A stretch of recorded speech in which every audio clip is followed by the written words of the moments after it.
Following the massive backlash they received after banning a number of high-profile accounts, you'd think PayPal would have wanted to remain quiet for a bit. Bans that were imposed purely because the groups behind those accounts dared to challenge regime narratives. It was a PR disaster for PayPal and they were forced to restore most of the accounts. But then PayPal said to PayPal, "Hold my beer." They actually tried to grant themselves the right to fine customers $2,500 if they spread, quote, misinformation or offend members of various victim groups. Yeah, you better toe the line on regime propaganda or the PayPal mafia are coming for your cash. Fucking lunacy. Imagine your bank stealing your money because of something you posted on Facebook or Twitter. Absolute weapons-grade clown world stupidity. Of course, within a matter of hours, they had to backtrack, absurdly claiming, "We didn't mean it." But don't worry, because the fact checkers are here to do what they do best.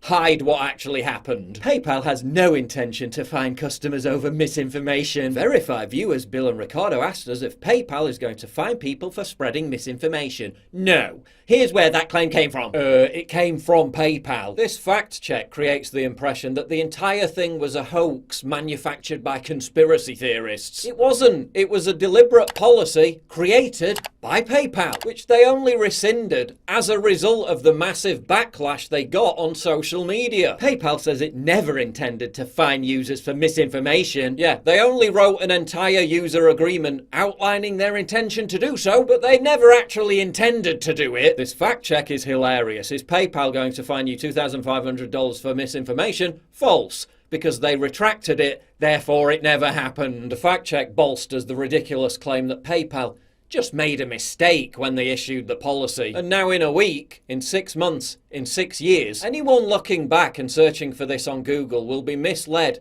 to think it never even happened. PayPal fining people for opinions they don't like? Oh, that wasn't real. PayPal never intended to do that. That was fake news. Look, they fact-checked it. See how it works every single time? They publish this draconian policy, presumably to satiate their woke employees. They see the backlash. They see their stock price tumbling. They're forced into an embarrassing U-turn, but then brazenly lie, suggesting they never intended to introduce the policy in the first place. Then the fact checkers rush to their aid to wrap up all this bullshit in a neat little bow. Seriously, fuck PayPal. There's no reason anyone should be using PayPal. On a whim, they'll ban your account, they'll steal your money, and then they'll blame you for it. It's not a safe platform. Same with Venmo, which is owned by PayPal. Withdraw all your money and cancel your account. PayPal wants to be the bayonet at the business end of cancel culture. Well, screw them. Now it's their turn to get cancelled. People always ask for solutions.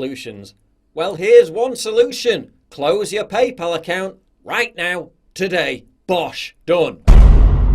PayPal has come a long way since the days of Elon Musk and Peter Thiel. Since the halcyon days of the late 90s, once everyone's favourite friendly and convenient payment processor, giving financial freedom to the little man. Well, now PayPal is a weaponized, vicious tool of the regime. In the last week alone, PayPal banned the Free Speech Union, a group that, clues in the name, exists to legally defend free speech. They banned Law or Fiction, a group of lawyers that fights against vaccine mandates. They banned GAG, a group that fights against the sexualization of minors. This is nothing really new. PayPal have been debanking people with anti-regime views for years. They previously banned left-wing news outlets that weren't sufficiently amplifying regime rhetoric. The reasons PayPal gives for banning people are, of course, completely spurious, proving that they're just satiating the demands of left-wing cancel culture mobs. In the case of the Free Speech Union, PayPal responded to questions as to why they banned the account by citing tolerance, diversity and respect for people of all backgrounds. What? What does that mean? Tolerance, diversity and respect for people of all backgrounds. Except those people who say words that we don't agree with. Fuck them. It's completely arbitrary, bogus nonsense. It's an insult to our intelligence. What's the solution? Well, don't use PayPal, obviously. Cancel your accounts. And support alt-tech startups that are trying to create fair payment processor platforms that don't ruin people's people's livelihoods for daring to engage in wrong things. Rumble did it for video hosting and their growth is exponential, so why can't we do it for payment processing? Well, small problem, Visa and MasterCard enjoy a virtual monopoly on payment processing. Nearly everything goes through them. Back in 2019, a left-wing activist group tried to force MasterCard to hold a vote, which would decide who could use their services based on political opinions. Imagine that. You go to pay for your groceries. Sorry, your credit card has been declined. You misgendered a drag queen on Twitter. Your account has been closed. And this is what I've been warning about for years. Deplatforming isn't about you losing your Twitter account. Cancel culture isn't about you losing your job. It's about losing your ability to even function in a normal society. It's about being denied the ability to have a bank account at all, to pay bills, to pay for a mortgage, to pay for car insurance, to pay for flights, to pay for food. Debanking is being fused with the cashless society. Governments are creating central bank digital currencies, CBDCs. This is the communist Chinese style social credit score in the West. It's here and it's only going to get worse. They literally want you debanked, destitute, homeless, starving on the street. That's the end goal of deplatforming, of cancel culture.